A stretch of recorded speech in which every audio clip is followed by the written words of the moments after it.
오늘 우리가 볼 말씀 에베소서 5장 31절에서 32절 말씀.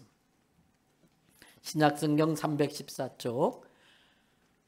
너희는 모든 악독과 노함과 분냄과 떠드는 것과 비방하는 것을 모든 악의와 함께 버리고 서로 친절하게 하며 불쌍히 여기며 서로 용서하기를 하나님이 그리스도 안에서 너희를 용서하심 같이 하라. 아멘. 할렐루야. 오늘도 저와 여러분의 가정, 자녀 그리고 하시는 모든 일들마다 하나님의 도우시는 손길이 함께 하시길 주님의 이름으로 축복합니다. 오늘이 2023년도의 마지막 날이기도 하고 마지막 주일이기도 합니다. 한 해 동안 이런저런 일들이 많이 있었겠지요. 좋은 일들도 있었고 또 좋지 않았던 일들도 있었을 겁니다. 잘한 것도 있었을 것이고 잘못한 것도 있었을 것입니다. 이 시간이 되면 그때 왜 그랬을까 후회스러운 일들도 있을 겁니다. 그런데 아시지요? 이 일들은 이미 다 지나간 일들이에요. 이미 다 지나간 일들이에요. 우리가 잘 아는 이 또한 지나가리라 그런 말이 있는데 정말 그 말대로 다 지나갔어요. 여러분, 금 중에 최고의 금은 황금이 아니라 지금이지요. 인생은 늘 지금이 중요합니다.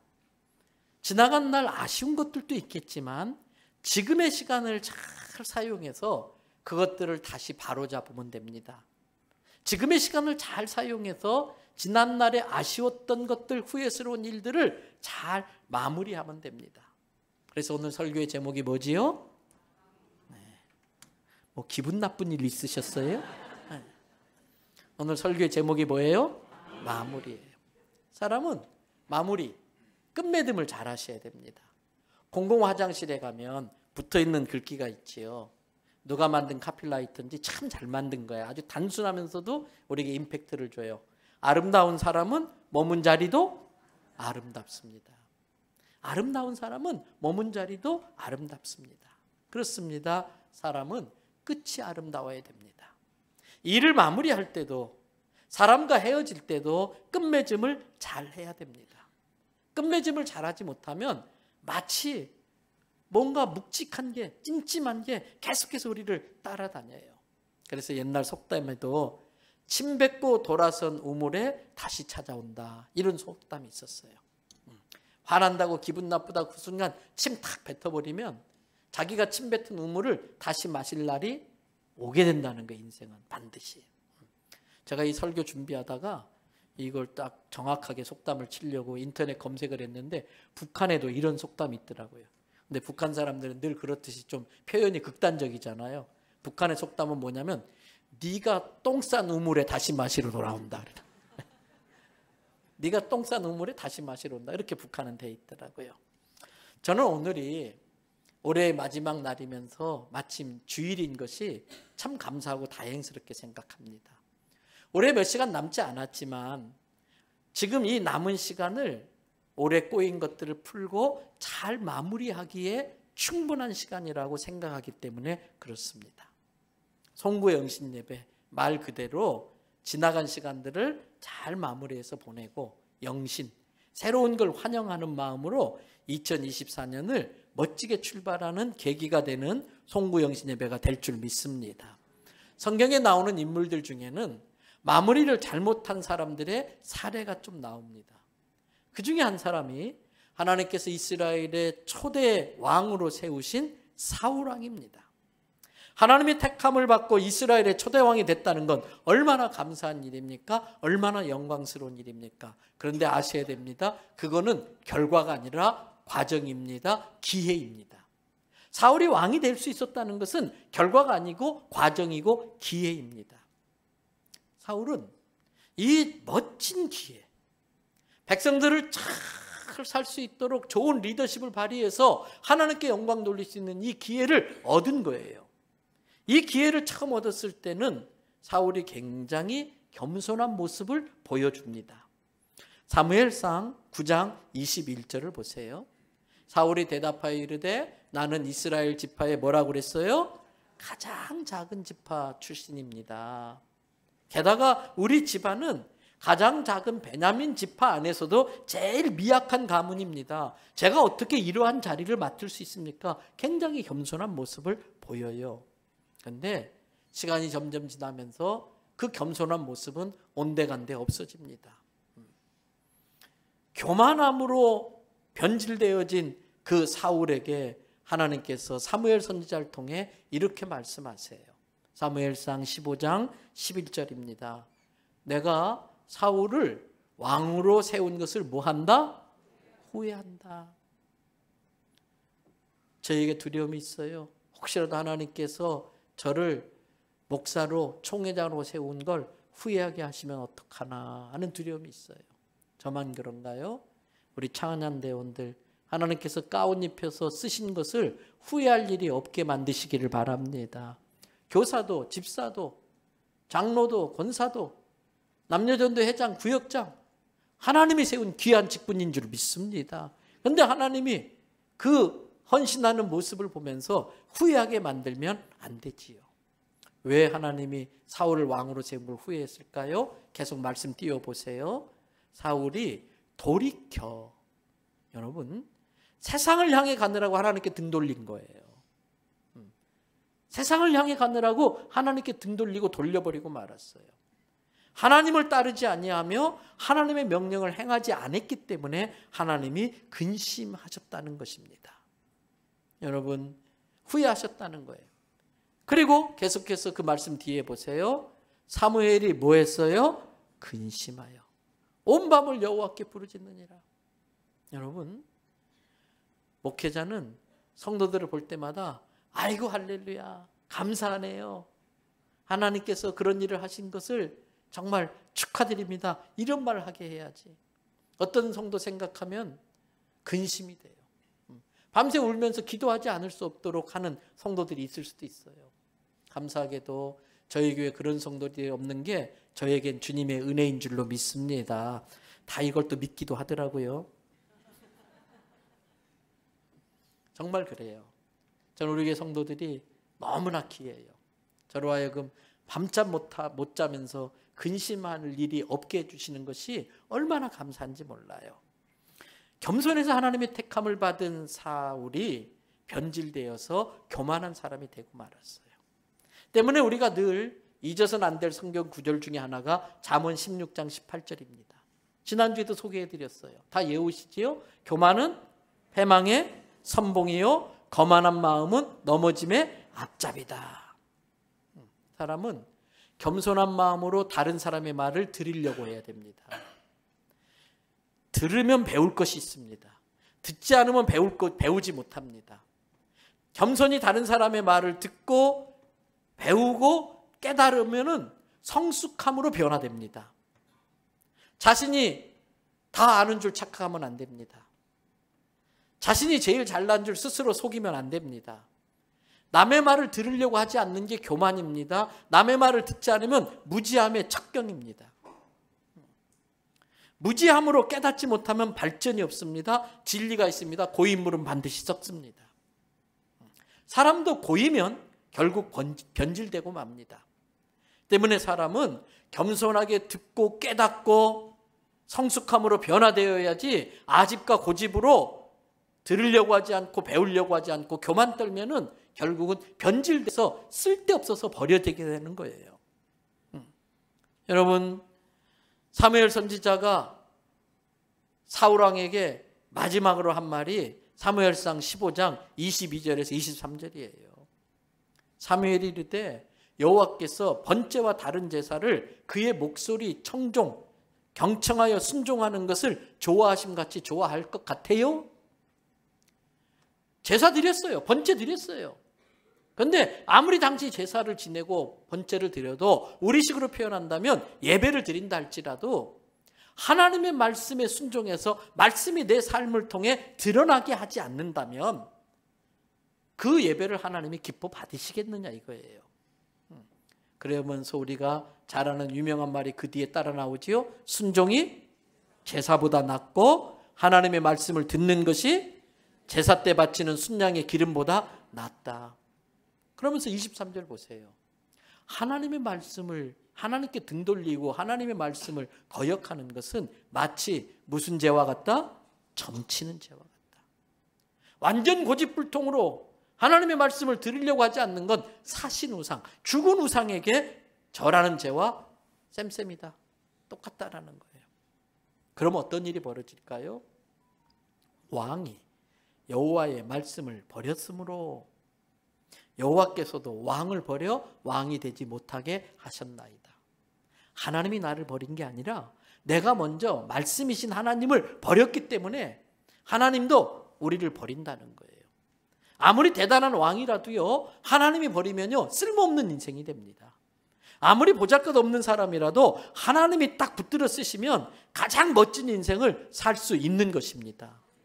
때문에 이런저런 사정 때문에 사람에게 버림받을 수 있지요. 남편에게 버림받을 수도 있고 아내에게 버림받을 수도 있고요. 자식에게 버림받을 수도 있지요. 그럼에도 불구하고 하나님께는 버림받는 일이 없기를 축복합니다. 하나님께만 버림 안 받으면 돼요. 사울의 최후에 대해서 성경은 사무엘상 31장 3절부터 6절에 이렇게 말합니다. 사울이 블레셋과의 싸움에서 패전함에 활 쏘는 블레셋 군대가 쫓아와서 쏜 화살에 중상을 입어요. 4절, 무기 들고 있는 호위병 경호원에게 네 칼을 빼서 나를 찔러라. 여러분, 알량한 자존심 지킨다고 할례받지 않는 자들이 와서 나를 찌르고 모욕할까 두려워하노라. 이럴 것 같았으면 진작에 겸손할 일이지. 여기에서 체면치레하고 있는 거예요. 그런데 무기 든 자가 어떻게 왕을 찌릅니까? 반역죄인데. 그러니까 사울이 자기 칼을 세워놓고 그 위에 자빠져 버려요. 여러분, 그걸 본 5절에 부하도 자기 스스로 목숨을 끊어요. 그리고 6절을 보세요. 사울의 세 아들과 함께 그날 다 죽어요. 여러분, 하나님이 정말 좋은 이스라엘의 왕이 되는 기회를 주셨음에도 불구하고 그는 변질되어져서 끝을 이렇게 비참하게 마무리하고 말았어요. 우리 중에는 그 누구도 한 사람도 인생을 이렇게 마치는 사람이 없기를 주님의 이름으로 축복합니다. 그런데 성경에 이 사울보다 더한 사람이 있었어요. 더 인생이 비참하게 끝난 사람이 있었어요. 그게 바로 예수님의 제자였던 가룟 유다입니다. 예수님이 택한 12제자 중에 한 명, 예수님이 너무나 신뢰해가지고 너는 금고를 책임져 재정 담당을 맡겼던 가룟 유다입니다. 여러분, 예수님이 직접 선택해서 제자 삼아주시고 게다가 금고까지 맡길 정도로 신뢰받는 사람이라면 얼마나 큰 기회를 얻은 겁니까? 얼마나 하나님께 붙들려서 멋지게 쓰임받을 수 있는 기회를 얻은 겁니까? 가룟 유다의 출발은 그렇게 멋있게 출발했어요. 그러나 끝이 좋지 않게 마무리됩니다. 물질에 눈이 멀어서 예수님을 은 30냥에 팔아버렸어요. 인류 역사의 배신자 그러면 배신자의 아이콘, 대표적인 배신자로 가룟 유다를 예로 들 정도지요. 성경은 가룟 유다의 마지막을 우리에게 이렇게 전하지요. 뒤늦게 후회했는데 놓친 거예요. 지금을 귀하게 쓰지 못했어요. 그 지금을 놓쳐버리고 만 거예요. 결국은 회개할 기회를 놓치고 죄책감에 시달리다가 나무에 목을 메고 죽는데 그것도 허락 안 됐어요. 목맨 나무가지가 뚝 부러지면서 돌짝밭에 떨어지고 배가 터져서 창자가 다 쏟아지는 비참한 인생을 그렇게 마무리했어요. 여러분, 혹시라도 우리에게 이러한 비참한 모습으로 인생을 마치는 사람이 한 명도 없기를 축복합니다. 그러면 어떻게 매 순간순간마다 어쩌다 보니까 꼬일 수밖에 없는 것들이 많은 인생인데 그렇게 꼬이지 않고 인생을 잘 마무리할 수 있을까? 역시 성경에 나오는 인물을 통해 그 답을 찾고자 합니다. 여러분, 성경에 나오는 인물들 중에 가장 어긋난 인생, 가장 삐걱거린 인생을 살았던 사람이 있어요. 누굴까요? 어긋난 인생, 삐끗한 인생이지만 그것을 바로잡고 끝을 잘 마무리한 인물이 있습니다. 바로 저는 요셉을 추천합니다. 요셉은 사랑하는 가족, 자기 사랑하는 친형제들에게 배신당한 사람이에요. 처음엔 형들이 요셉을 죽이려고까지 했어요. 다행히 르우벤 형이 말리고 말려서 겨우 죽음을 면하고 노예로 팔리긴 했습니다. 그러나 당시 노예 생활은 우리의 상상을 초월하지요. 너무나 비참하지요. 너무나 끔찍하지요. 상상해 보세요. 요셉은 그 노예 생활하면서 너무 끔찍한 상황을 접할 때마다 마음에 나를 이렇게 만들어버린 저놈들, 내 인생을 이렇게 꼬아버린 저놈들, 미움과 증오가 쌓일 수밖에 없었을 거예요. 그것뿐만이 아닙니다. 보디발 장군의 부인이 유혹을 해도 내가 하나님 앞에 거룩하게 살겠다, 그 유혹을 거절했습니다. 그러면 하나님이 노예 생활에서 건져줘야지요. 그러면 하나님이 요셉을 축복해 주셔야지요. 웬걸요? 강간 미수범에 몰려가지고 오히려 감옥까지 간 거예요. 노예 생활도 부족해가지고 감옥에 재수가 되고 만 거예요. 이 정도까지 인생이 꼬이면요, 하나님 정말 믿어봤자 다 소용없네. 응? 하나님 정말 살아 계시나? 나 같은 인생을 하나님이 알고나 계시나? 하나님께 대한 불신과 원망이 쌓일 수밖에 없습니다. 그런데 여러분 아시나요? 미움과 증오가 쌓이고 원망과 불신이 쌓일 수밖에 없는 게 인생입니다. 우리 모든 사람의 인생은요, 그 인생을 살다 보면 미움과 증오, 원망과 불신이 쌓일 수밖에 없는 게 인생입니다. 그렇게 힘들고 기구한 삶을 살면 그렇게 원망과 미움과 증오와 불신이 쌓일 수밖에 없는 것, 그게 당연입니다. 당연히 그런 게 쌓이지요. 그런데 여러분, 당연한 것을 당연하지 않게 만드는 게 신앙의 힘입니다. 신앙의 힘은 당연하다라고 생각되는 것을 당연하지 않게 여기고 살 수 있도록 만드는 힘이 있어요. 요셉은 모든 사람이 저런 요셉의 입장이라면 당연히 미워하는 게 정상이지. 당연히 증오하고 저렇게 말씀대로 살려고 했는데도 오히려 인생 꼬여서 감옥까지 강간미수범으로 몰렸다면 하나님 원망하고 증오하고 불신하는 게 당연하지. 이렇게 모두가 생각했어요. 그런데 요셉은 그 원망과 증오와 미움의 불신의 늪으로 빠져 들어가려고 하는 순간순간마다 한 줄기 줄을 붙잡아요. 하나님이 주신 약속의 말씀을 붙잡고 늘어지는 거예요. 그 끈을 붙잡고 그 빨려 들어가는 늪에서 조금씩 조금씩 빠져나오는 거예요. 마음의 증오와 미움이 쌓일 때마다 하나님이 주신 약속의 말씀을 붙잡고 그 쌓인 눈 치우듯이 그 원망과 증오를, 미움을 치워버렸어요. 자기가 처한 상황에 얽매이지 않고 원망할 수밖에 없는 상황에도 불구하고 주어진 상황에 감사함으로 쌓여가고 있는 그 증오를 눈 녹듯이 녹여버리고 말았어요. 그런 요셉을 하나님은 노예로서 인생을 마무리하게 놔두지 않으셨습니다. 감옥의 죄수로 인생을 마치도록 놔두지 않았습니다. 요셉이 하나님의 약속의 말씀을 붙들고 그 모든 연단을 다 통과하자 그의 인생을 정금같이 빛나게 하셨어요. 그래서 하나님의 엘리베이터에 태워가지고 지하 감옥에서 수직 상승시켰어요. 하나님의 엘리베이터에 태워서 지하 감옥에서 수직 상승시켜서 애굽의 국무총리로 인생을 마무리하게 해주셨습니다. 그런데 여러분, 우리가 이러한 요셉의 인생을 살피면서 놓쳐서는 안 될 것이 있어요. 정말 그렇게 그의 인생을 멋지게 마무리할 수 있었던 이유들이 앞에서 말씀드린 것도 있지만 진짜 결정적인 이유는 따로 있다는 걸 발견하게 돼요. 언제일까요? 요셉이 국무총리로서 앉아 있을 때에 흉년이 들어서 식량을 찾으러 온 그의 형들, 자기를 팔았던 형들이 지금 자기 앞에 무릎 꿇고 있는 바로 그 순간입니다. 언젠간 이런 날이 올 줄 알았어. 드디어 내가 통쾌하게 복수할 때가 됐구나. 그 기회가 지금 요셉 앞에 온 거예요.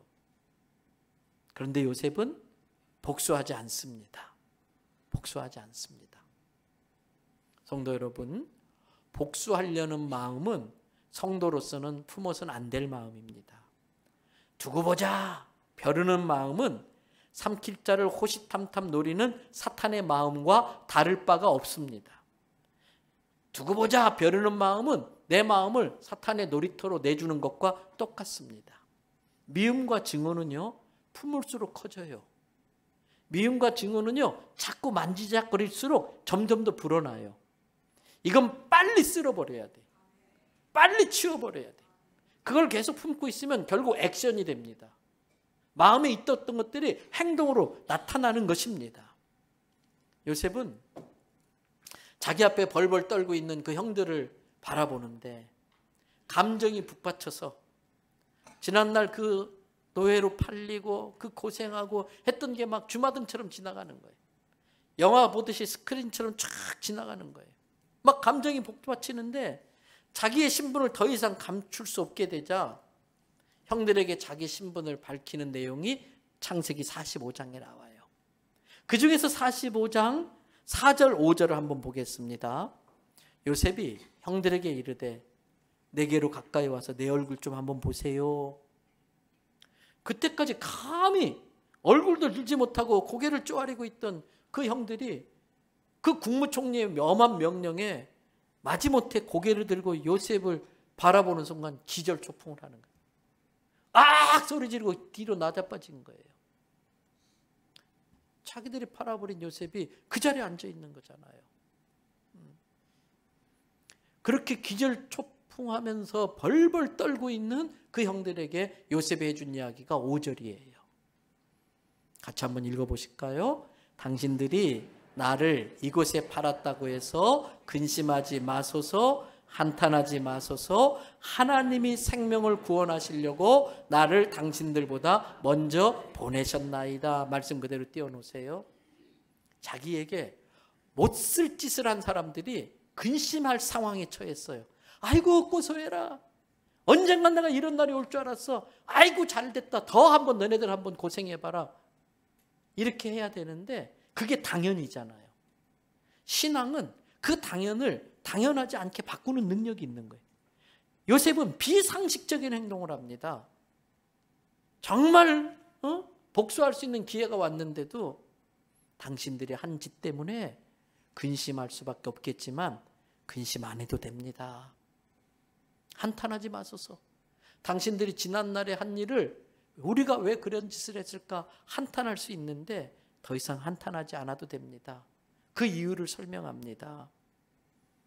당신들이 나를 판 게 아니라 누가? 하나님이 우리 가족과 흉년이 들어서 굶어 죽을 이 수많은 사람들의 생명을 구하려고 하나님이 나를 당신들보다 먼저 보내셨습니다. 노예가 되고 억울하게 감옥에 갇히는 세상 말로 팔자 쌓아나온 인생을 산 것조차도 하나님의 주권적 섭리의 결과라는 거예요. 형들이 한 것이 아니고 하나님이 형들을 쓰신 거라는 거예요. 제가 늘 말씀드리지요. 인생은 뭐다? 네, 조금 몇 명만 기억해 주셔서 고마워요. 다 같이 인생은 해석이다. 근데 신앙생활은 상식적으로 해석되어진 것. 이랬으면 이렇게 되는 게 당연하지. 그랬으면 원수 갚는 게 당연하지. 그랬으면 미워하는 게 당연하지. 그렇게 해석될 수밖에 없는 걸 신앙은 하나님의 말씀으로 재해석하는 거예요. 그게 신앙생활이에요. 세상적으로 해석하는 것들, 인생은 해석하기 나름인데 신앙생활은 하나님의 말씀으로 내게 벌어진 일을 재해석하는 게 신앙생활이에요. 그래서 요셉은 모두가 당연히 여기는 그 복수를 하지 않은 것은 신앙적으로 재해석해 보니까 자기가 노예로 팔리고 여기까지 감옥에 갔다가 감옥에 간 것도 국무총리 되기 위해서 엘리베이터 태우려고 하나님이 글로 보내셨다는 거예요. 그렇게 자기에게 벌어진 일을 하나님의 주권적 섭리의 결과로 재해석하고 나니까 이게 복수할 일이 아닌 겁니다. 만약에 이때 요셉이 내가 지금까지 아버지 야곱이 살아있어서 봐줬지만 이제 아버지 돌아가셨으니까 드디어 이제 내가 할 일을 하겠다. 만약에 복수했다면 요셉의 인생은 그렇게 아름답게 마무리될 수 없었을 거예요. 여러분, 내 삶에 일어나는 23년도에 있었던 모든 일들, 감사할 일도 있고 원망스러운 일도 있고 잘한 일도 있고 못한 일도 있지만, 신앙은 최종적으로 이 모든 게 하나님의 주권적 섭리의 결과라고 믿는 게 신앙생활이에요. 그러면 상황이 어찌됐든, 지금의 내 처지가 어찌됐든 무조건 감사할 수 있어요. 그 사람이 어떻게 대하든 무조건 용서할 수 있어요. 그러면 마음이 편안하게 올해를 마무리할 수 있어요. 요셉은 형들과의 관계를 용서와 화해와 사랑으로 마무리를 합니다. 그런데 이제 당사자들인 형들을 봅시다. 형들은 그렇게 요셉처럼 편안하지 못했어요. 왜 그랬을까요? 대체적으로 사람들은 자기 관점에서 다른 사람을 판단해요.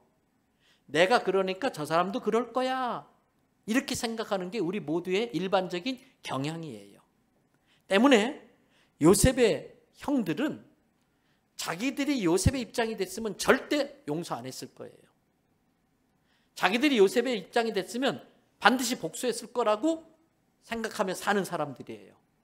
그러니까 지금 요셉이 자기를 용서한다 할지라도 이걸 받아들일 수가 없어요. 이걸 신뢰할 수가 없는 거예요. 아버지가 살아계시니까 요셉이 저놈이 저러고 있는 거지, 아버지가 돌아가시면 반드시 우리를 주실 거야, 복수할 거야. 이미 요셉은 용서했음에도 불구하고 요셉도 자기 같으려니 생각하니까 그 용서의 혜택을 누리지 못하는 거예요. 그래서 여전히 이 형들은 찜찜한 상태로 지금 지내는 겁니다. 언젠간 요셉이 본색을 드러내고 복수하겠지. 그러다 보니까 여러분, 국무총리의 형들입니다. 얼마나 호화롭게 살 수 있겠어요. 진수성찬을 날마다 먹으면서 대우받으면서 그 대단한 왕궁에서 국무총리 형으로서 모든 걸 누리며 살 수 있는데 하나도 못 누려. 아무리 진수성찬 차려놔도 먹을 수가 없어. 불안하니까. 전전긍긍 막 어쩔 줄을 몰라 하는 거예요. 그러다가 믿었던 아버지가 죽고 말았어요, 야곱이. 그러자 형들이 보인 반응을 보세요. 창세기 50장 15절에서 17절입니다.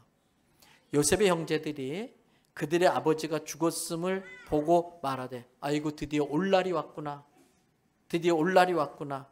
그러면서 요셉이 혹시 우리를 미워해서 우리가 그에게 행한 모든 악, 자기들이 악한 짓 했다는 걸 알기도 잘하네. 이 모든 악을 다 갚지나 아니할까? 그러면서 전전긍긍하면서 16절에 요셉한테 사람을 보냅니다. 아버지 야곱이 생전에 했던 이야기를 요셉에게 다시 상기시켜 줍니다. 17절에 가서 요셉한테 이렇게 이르라.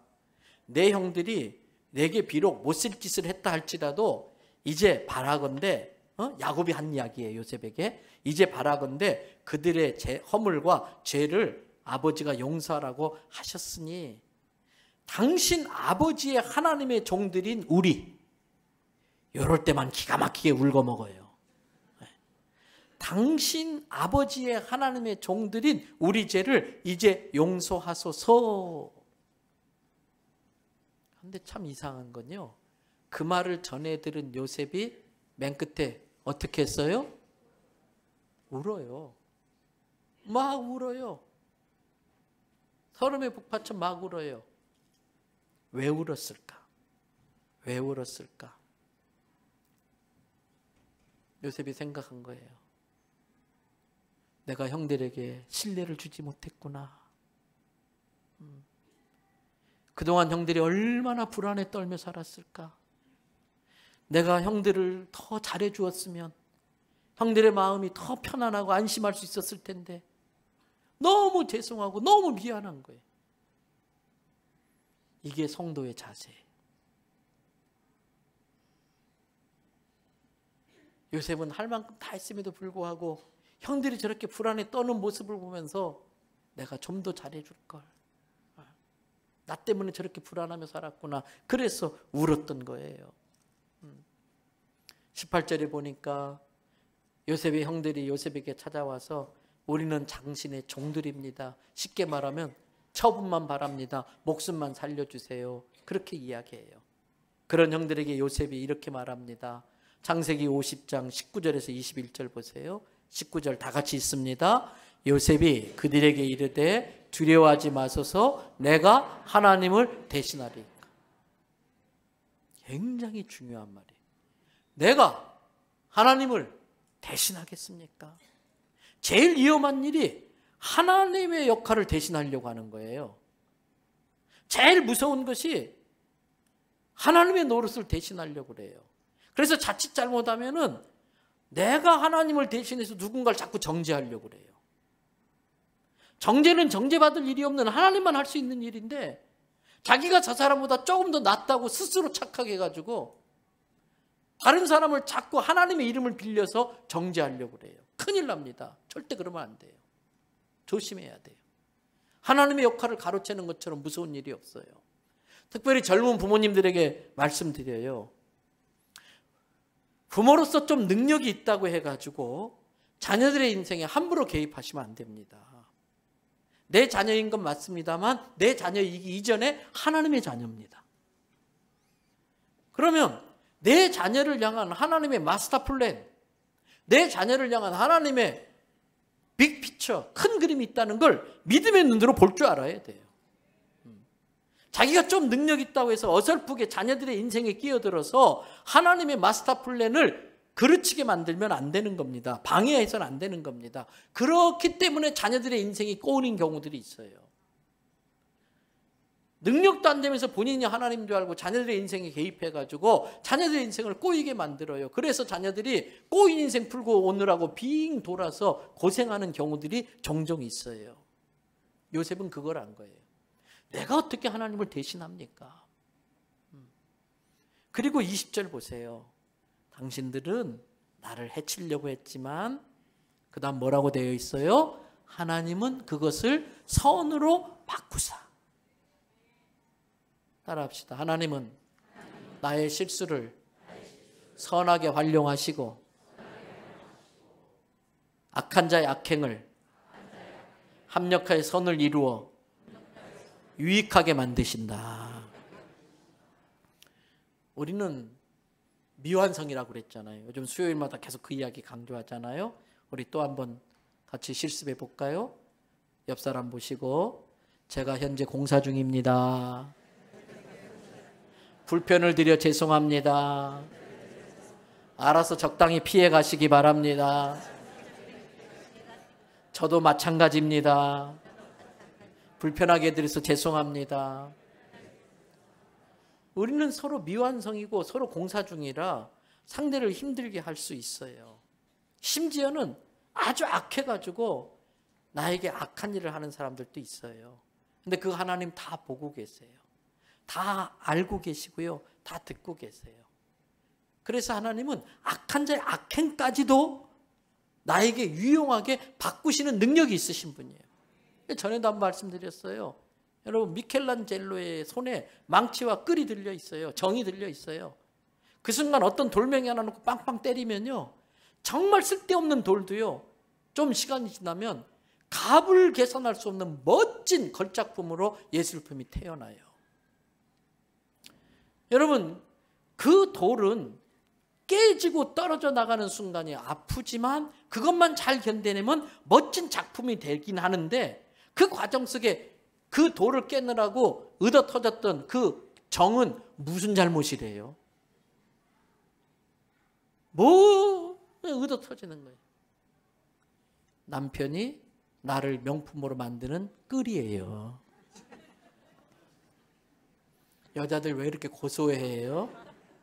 여러분들도 만만치 않아요. 아내는 하나님이 나를 명품으로 만드는 하나님의 도구예요.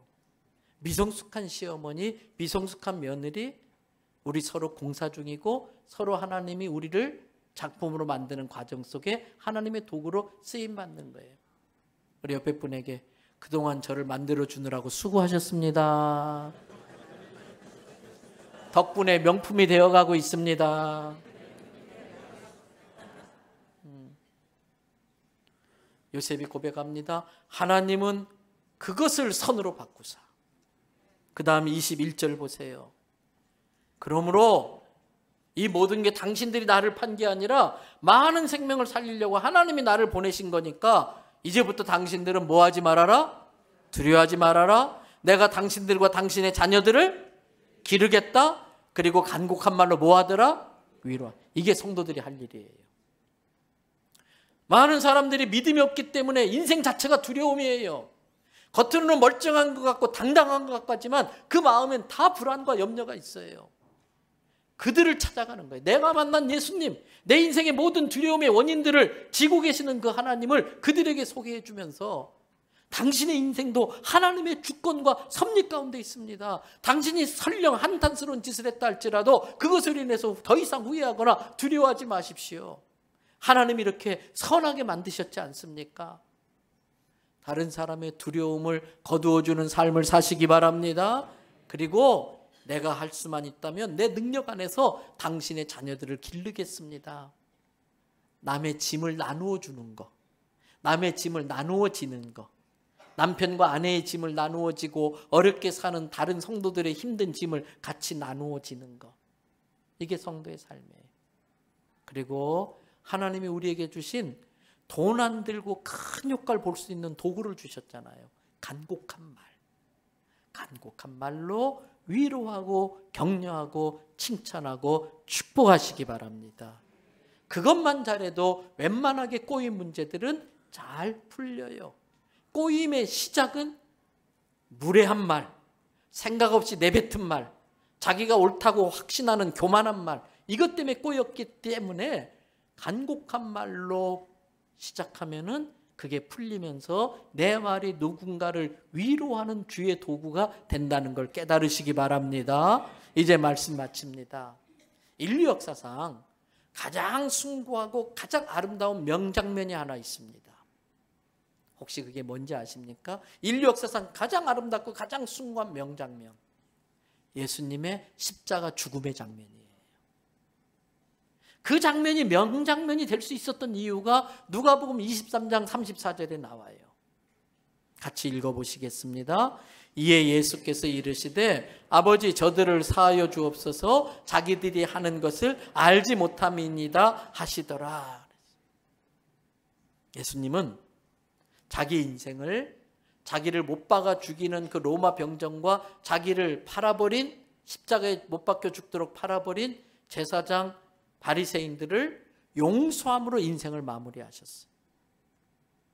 여러분, 말씀 한마디에 천군 천사를 불러서 그들을 싹 쓸어버릴 수 있지만 힘은 쓸 수 있는 힘을 쓰지 않는 게 진정한 힘이에요. 컨트롤되지 않는 힘은 폭력일 뿐이에요. 여러분, 우리는 힘이 없어서 그렇게 굴종할 수밖에 없는, 굴욕당할 수밖에 없는 그러한 삶을 용납해서는 안 돼요. 필요할 때 쓸 수 있는 힘을 가져야 되지만 그 힘을 용서하는 데 쓸 줄 알아야 돼. 그 하나님이 주신 능력과 힘을 복음을 전하고 사랑하고 용서하는 데 쓸 때에 그게 진짜 힘인 거지요. 예수님은 십자가에서 그 대단한 힘을 용서하는 데 쓰신 거예요.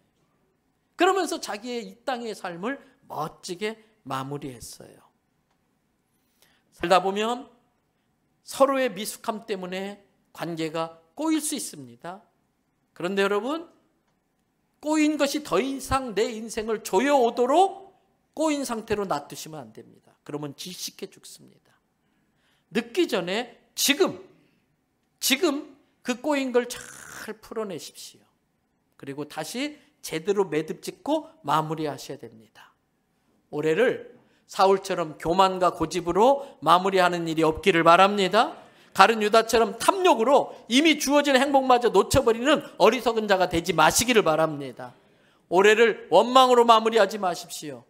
증오와 미움으로 마무리하는 일이 없기를 바랍니다. 올해를 모든 것이 하나님의 은혜라는 고백으로 겸손하게 마무리하시기 바랍니다. 내게 주신 것을 베풀고 나눔으로써 다른 사람의 짐을 서로 지어주는 사랑으로 마무리하시기 바랍니다. 이해와 용서와 화해로 마무리하시고, 그리고 여기 나누어드린 이 책자를 이렇게 1년 내내 써가면서 오늘이 나의 마지막 날이에요. 오늘은 더 이상 돌아올 수 없어요. 그래서 오늘 하루를 마치면서 감사 일기로 마무리한다면 우리는 내 인생을 잘 사는 거예요. 지금이 쌓여져서 내 인생이 되기 때문에 이 2023년 마지막 날, 이 마지막 주일에 이 종을 통해서 우리 주님께서 우리 성도들에게 주시는 말씀을 읽고 기도하는 시간으로 마무리하겠습니다. 오늘 본문인 에베소서 4장 31절과 32절입니다. 다 같이 함께 읽습니다. 너희는 모든 악독과 노함과 분냄과 떠드는 것과 비방하는 것을 모든 악의와 함께 버리고 서로 친절하게 하며 불쌍히 여기며 서로 용서하기를 하나님이 그리스도 안에서 너희를 용서하심 같이 하라.